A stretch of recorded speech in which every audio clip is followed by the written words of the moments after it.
Welcome to the AM News. Details now. Now, if the fundamentals are weak, the exchange rate will expose you. Those were words of former the Vice President. That was one of the famous quotes by Dr. Mahmoud Bawumia during the heat of the campaign season 10 years ago. At a media engagement last night, he stood by his remark as he faced tough questions from journalists. Here's Dr. Mahmoud Bawumia comparing the current economy to one under John Dramani Mahama. So if, according to him, we have mismanaged the economy in the midst of a global crisis, if our mismanaged economy is outperforming you in virtually every sector, this economy that you are saying has been mismanaged. We are performing you in GDP growth, in per capita income, in gross international reserves, in every sector, roads, hospitals, schools, everything. Free SHS, all of that. If this is the mismanaged economy that is outperforming you in your economy that had no global crisis, no crisis at all, but you couldn't afford chalk.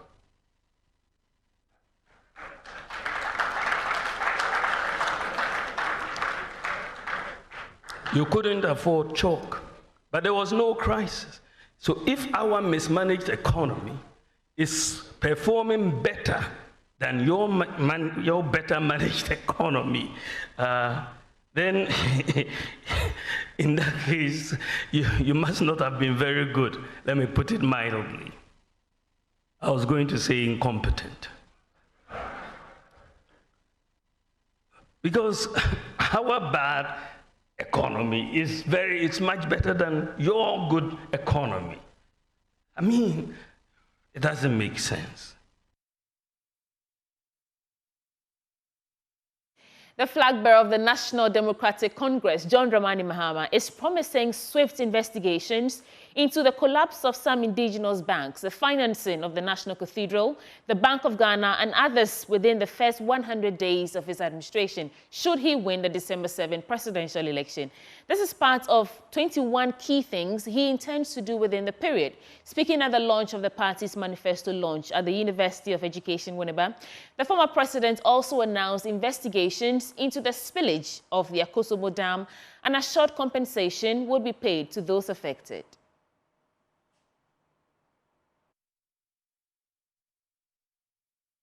Through our 120-day social contract, the things we'll do in the first 120 days after we leave Independence Square on 7th January 2025.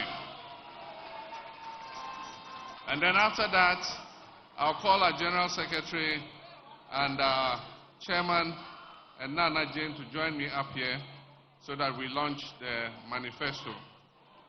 So, one, we'll put in place a robust code of conduct and standards for all government officials in line with the principles of ethical leadership, modesty, humility, integrity, and accountability. We'll nominate all our cabinet ministers for parliamentary approval within the first 14 days in office. We would have named all our cabinet ministers. Will constitute the leanest and most efficient government in the history of the Fourth Republic in the first 90 days in office. We'll hold a national economic dialogue to discuss the true state of the economy and prepare a homegrown fiscal consolidation program to guide the budget. Number 5, we'll commence the drafting of needed legal amendments and preparation for the implementation of the 24-hour economy policy under the office of the President. Number 6, we'll establish an accelerated Export Development Council, which I will personally chair, to promote exports as part of a broader strategy for economic transformation. Number 7, we'll convene a national consultative conference on education with CHAS, NAGRAT, NAT, CCT, NAPS, CETAG, Vice Chancellors Ghana, PRINCOF, TEWU, UTAG, PTAs, students, think tanks, academia. Well, the former president also criticized the ruling New Patriotic Party for poor governance, which he claims has plunged the country into an economic crisis. He stated that the current NPP administration has been the biggest political scam that has been pulled on Ghanaians since our independence. This NPP administration has been the biggest political scam that has been pulled on Ghanaians since our independence in 1957. And I'll explain why. They were repackaged with ribbons and sweetly scented with enticing promises. Most Ghanaians will agree that Nana Akufo-Addo is indeed the president Ghana never got. And indeed, I dare say, his much-touted economic whiz-kid Vice President Dr. Mahmoud Bawumia is also the economic messiah Ghana never got. Today, the majority of state-owned enterprises are posting massive losses. The COVID pandemic, rather than being an adversity, turned out to be a blessing, with a windfall for this government of almost 25 billion Ghana cedis of inflows, most of which were doled out to companies owned by family and friends. The majority of our citizens are convinced that our country, Ghana, is going in the wrong direction. Faith in our democracy is at its lowest, and many of our youth do not believe that constitutional governance is working for them. Faith in our democratic institutions and the political leadership is at its lowest ebb, and corruption is at its highest. And Ghanaians have become numb to the scandals that are exposed almost every week. And when you have a president who says he does not understand the hullabaloo that is being made about the sale of snitch hotels to a minister in his own government, then clearly he is on a completely different wavelength from the rest of us in this country. My brothers and sisters, this is a president who just doesn't get it. Many domestic and foreign investors have adopted a wait-and-see attitude. Many of them I have met have told me that they are waiting for a signal from the Ghanaian people. In other stories, the Greater Accra Resilient and Integrated Project, hailed as the country's salvation from flooding, remains largely unfulfilled due to severe financial constraints. As the Works and Housing Ministry struggles to get projects completed, some residents in flood-prone areas like Adabraka Sahara are taking matters into their own hands to protect their families. Mamie Sinyamiche Thompson has more in our latest series of Floods of Trauma.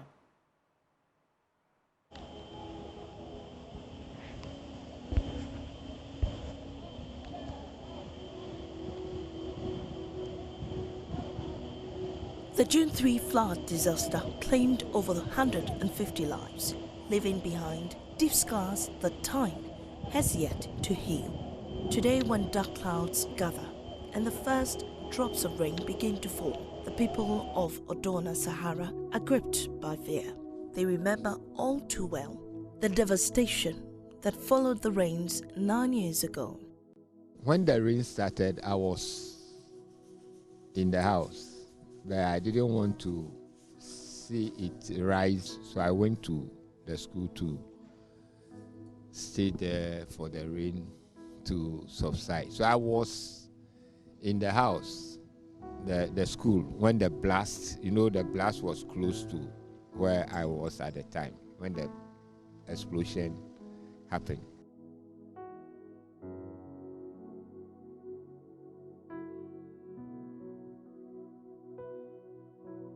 65-year-old Theophilus Teiko, a retired teacher, narrowly escaped death that night.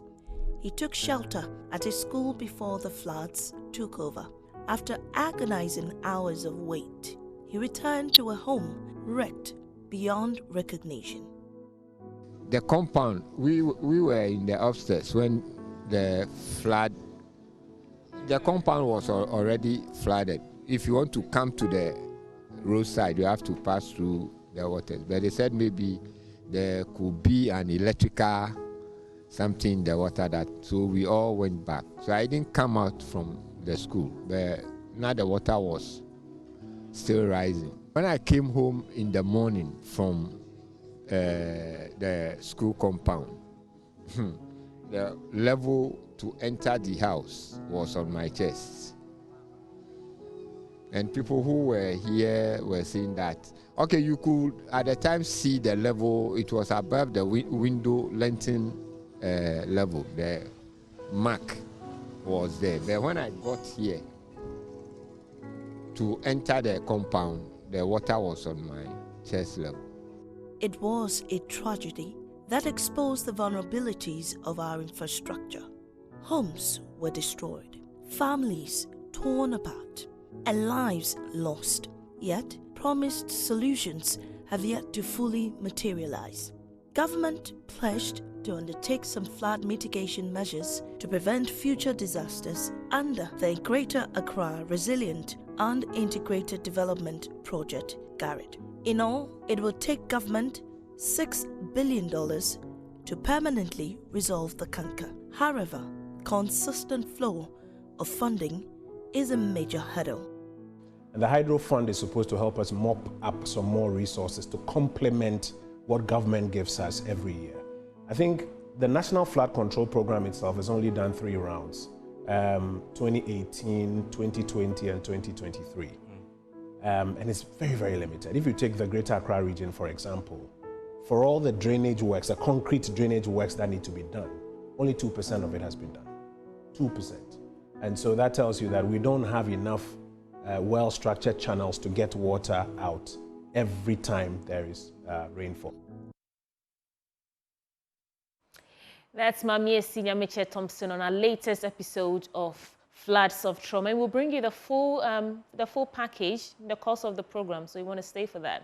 In other stories, Land and Forestry Committee Chairman of Parliament, Mr. Francis Menu Adabo, has assured that the Boundary Commission Act will soon be passed by Parliament to enhance the safeguarding of Ghana's boundaries. He gave this assurance at the annual conference of land surveyors held in the Eastern Regional Capital, Koforidua. Maxwell Kudeko has more in the following report. The Boundaries Commission Act is crucial for safeguarding the country's borders and preventing disputes with neighboring countries. Says Parliament has gone very far with the drafting process and assured that the law will be passed before this Parliament is dissolved. He urged land surveyors to leverage on geospatial artificial intelligence for real-time data analysis and monitoring, enhancing precision in land surveying. And I promise you that before I leave Parliament on the 6th of January 2025, the Boundary Commission Act will also be passed. Hands-on experience with Joe AI tools and techniques is becoming essential for aspiring professionals.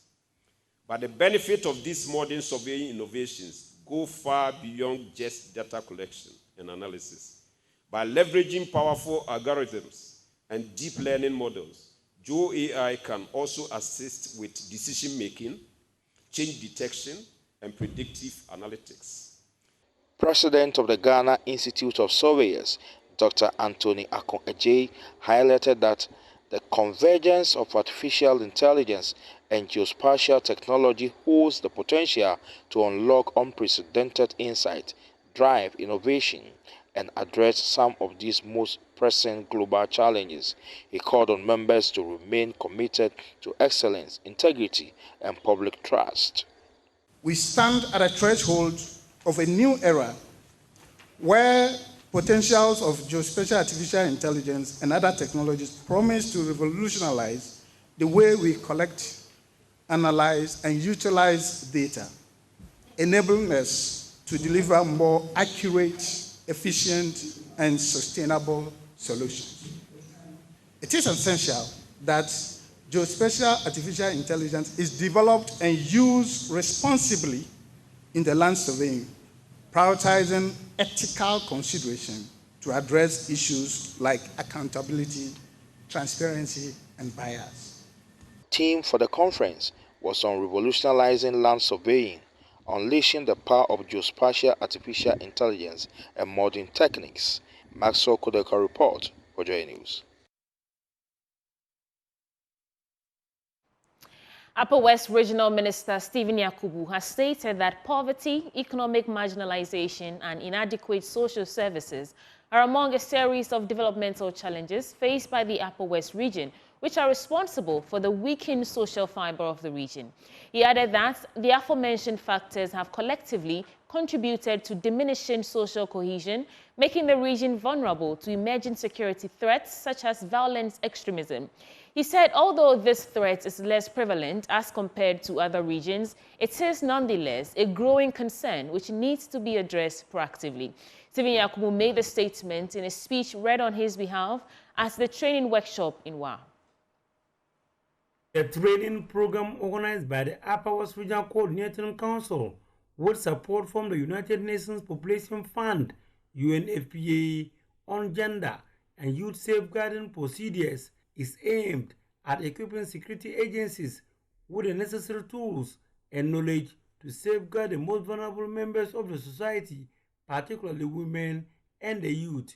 Upper West Regional Minister Stephen Yakubu, in a speech read on his behalf by the Chief Director at the Upper West Regional Coordinating Council, Peter M. Mala, noted that the Upper West region faces significant development challenges that have weakened the social fiber of our society. These challenges include poverty, economic marginalization, and inadequate social services.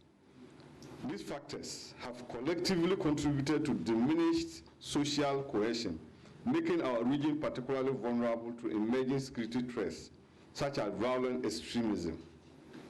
Although this threat is currently less prevalent here compared to other regions, it is nonetheless a growing concern that we must address proactively. The proactive measures we take today will determine the security and stability of our region in the future. He revealed that the UNFPA, with funding from the United Nations Peacebuilding Fund, has initiated a 2-year project aimed at empowering local governance, facilitating inclusive dialogues, and enhancing resilience in the region. The project will be implemented in 6 communities in the Wa West and Sisala West districts, with Ponet North serving as a key civil society organization partner. It is a moral imperative because it aligns with our shared values of justice, equality, and human dignity. It is a practical necessity because it directly impacts the safety and security of our communities, particularly the most vulnerable members. By enhancing the capacity of our security agencies to respond effectively to gender-based violence, sexual exploitation, and other forms of insecurity, we are not only protecting the most vulnerable members of our society, but also contributing to the overall stability and resilience of our communities. UNFPA program specialist, adolescent and youth development, Ajo Yenyi, shed light on the project.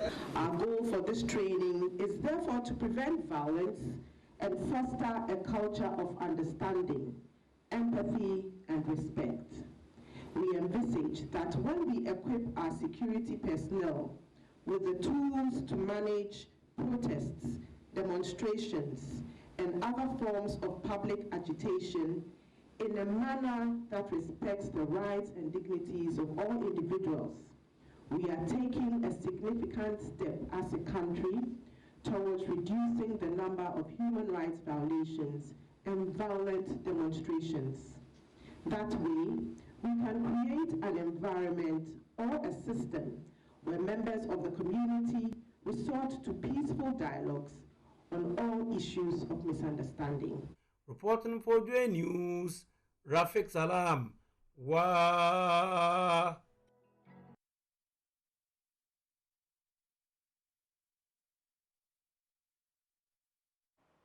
For our first business story, government will, from this week, launch the much-talked-about Eurobond debt exchange program. The Finance Ministry is seeking to restructure some $13 billion. There's more in this report. Joy Business understands that the draft prospectus was finalized last week, paving the way for the offer to be launched by government. We are also learning that the government has been working on this document for some 2 months now. This was after it reached an agreement in principle with Eurobond holders to restructure some $13 billion in June this year. The latest development should mean that these investors have finally agreed on options that they will accept when it comes to this debt exchange program. Government is proposing 2 options for investors, that is the DISCO or the PAR package. Sources say the offer will last for about 10 working days. If government is able to close this offer, that could see the country close the chapter on the Eurobond debt restructuring and the bilateral debt restructuring. The Finance Ministry will now be turning its attention to the commercial bilateral creditors when it comes to closing that chapter on the external debt restructuring. This exercise is part of efforts to bring Ghana's debt to a sustainable levels by 2028, a key requirement under the IMF program.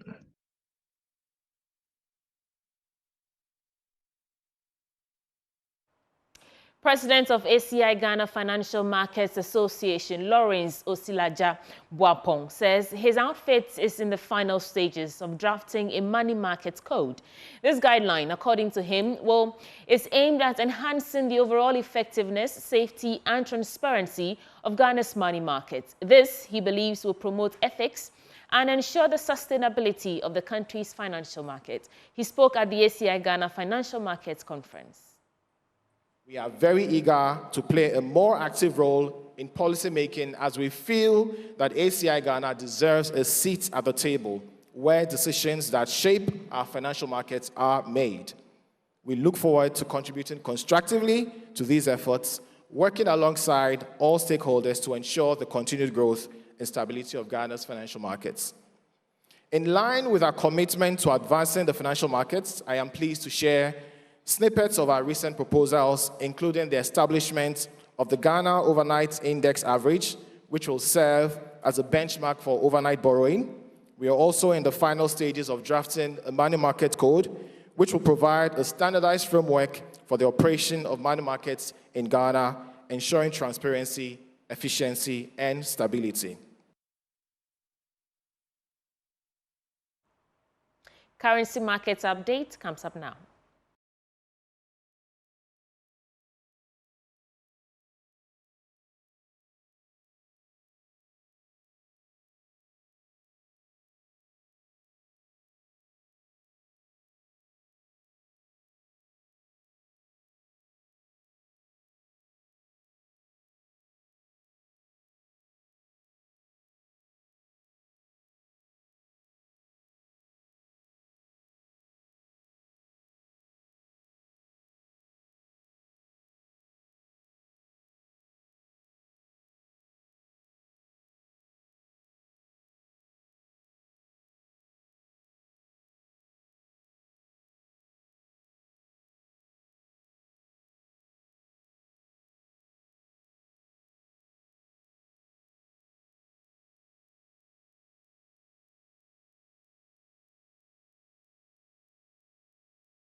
And that ends the AM News Bulletin on the AM show right here on Joy News. Stay with us because coming up next is the News Review segment. Professor Titus Bayu, the former General Secretary of GMA and NDC parliamentary candidates for Lambuisi, Nanaya Achapim Jantua, former General Secretary of the CPP, as well as George Sapong, a member of the NPP communications team, are joining us for the newspaper review segment. We'll be right back.